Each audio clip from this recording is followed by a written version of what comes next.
If we basically take information, how many here know about Cisco ICE? Just as an example, correct? So what does Cisco ICE do? It's a NAC. It's a network admission control. What it does is two functions. First, it authenticates the user to make sure he's a legitimate corporate user. The second thing, it authorizes the machine, the device that he's using.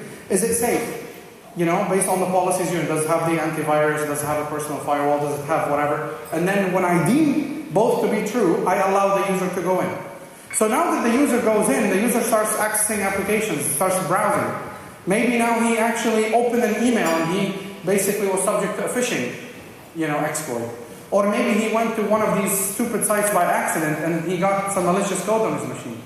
Cisco ICE will never know that. But Infoblox does. So imagine if I take the coordinates of that user, his location, his port, his IP address, his Active Directory, and I pass that to Cisco using PX Grid. Then Cisco can actually make decisions.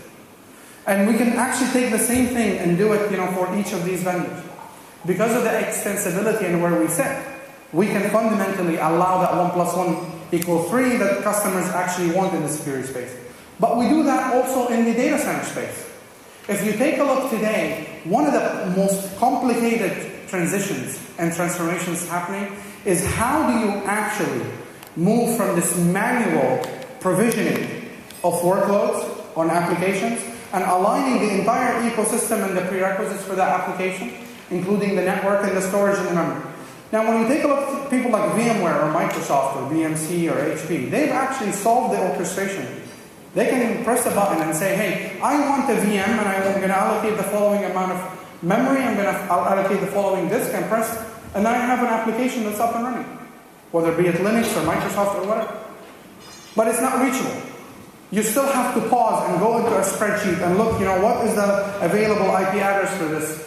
And what am I going to assign it? And then I have to go to the DNS and add that. What Infoblox did, integrating into the data center ecosystem, is we basically automate that. At the instantiation of a VM, the orchestrators will go to the Infoblox grid and register that VM, take an IP address, register with DNS, and throughout the life cycle of that VM, as it moves around the network, as it gets destroyed and stuff, Infoblox is keeping track. We reclaim or we change, and all of that happens automatically.